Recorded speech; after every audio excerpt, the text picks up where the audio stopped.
happy you brought me in on it. You know, I think that it's such a good program that is really helping the health of Americans, but also to take these farmers markets that can't really compete with these big box grocery stores, kind of giving them a little bit of a leg up. Yeah. You know, I feel like every market in the country should offer this. I feel like it's definitely great for, you know, everybody. I feel like this is one government program that like you can truly see a benefit throughout the community from it.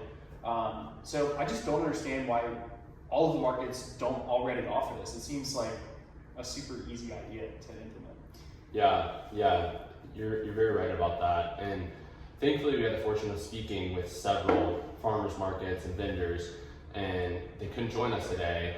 Hopefully, they can join us on another episode of the Pumpkin Spice Experience. Oh yeah, episode 2 for sure. Yeah. We'll have a follow-up episode for sure to dive into this more. But they talked about how difficult these programs can be.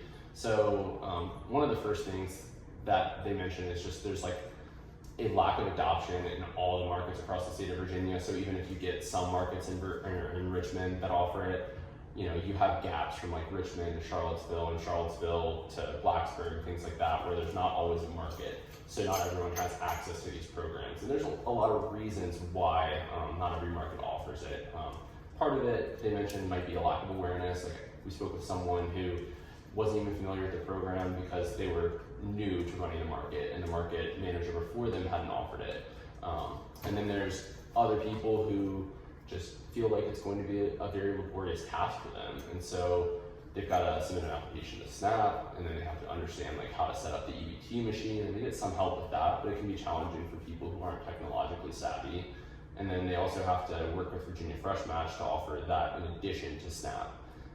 And then some people have concerns about just daily operations where, you know, as a manager, they'll have to be the ones greeting the SNAP recipients and giving them tokens and loading their card with dollars to then redeem at the market. And then the vendors who receive the money will essentially kind of receive like monopoly money in that they'll write down how much was spent at their market, and then the manager will have to reimburse them. And so it adds like significant hurdles that not everyone wants to go through when they're already struggling to just make it as a market, and perhaps the manager's not even being compensated. They're just doing this as a volunteer activity out of the kindness of their heart for their community.